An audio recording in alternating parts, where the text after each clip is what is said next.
بسم الله الرحمن الرحيم. وجدنا في الموطأ وأيضا في الأحاديث نحن نقرأ وجدنا لفظ وكلمة بلغه، أنه بلغه،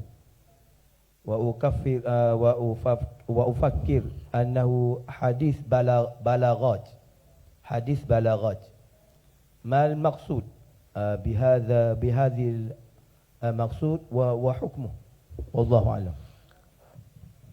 عرف الإمام مالك رحمه الله بالبلاغات المذكورة في كتابه، فهو يذكر بلغني كذا، ولا يذكر الراوي المباشر الذي أخذ منه الرواية.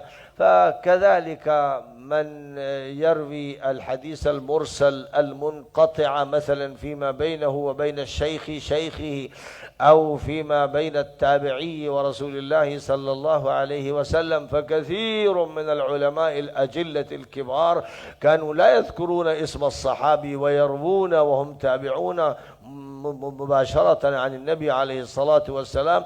هكذا فعل الإمام مالك أيضا، فلم يذكر الراوي المتصل الذي أخذ منه، ولكنه معروف بالتتبع. وقد خدم الإمام ابن عبد البر رحمه الله كتاب الموطأ خدمة جليلة كبيرة اعترف بها علماء المغرب وعلماء المشرق أيضا. فكتابه التمهيد لما في الموطأ من من المعاني والأسانيد، هذا كتاب يذكر الأسانيد المتصلة، حيث قال الإمام مالك بلغني كذا، فأورد الأسانيد المتصلة وأثبت أن البلاغات هذه كذلك موصولة وليست مقطوعة، إلا بعض الأحاديث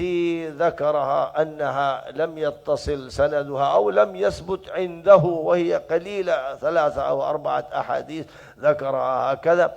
ثم لخص كتاب التمهيد في كتاب الاستذكار، الاستذكار لمذاهب الفقهاء وعلماء الأمصار لما في الموطأ من المعاني والأسانيد والروايات، هكذا الاسم المفصل والطويل، فهو تلخيص لكتاب التمهيد. فلو رجع الباحث إلى كتاب التمهيد لابن عبد البر وكتاب الاستذكار له، وفي الزمن الأخير شيخنا الشيخ محمد زكريا الكاندهلوي شرح الموطأ شرحا مستفيضا لم يسبق إلى مثله باسم أوجز المسالك إلى موطأ الإمام مالك.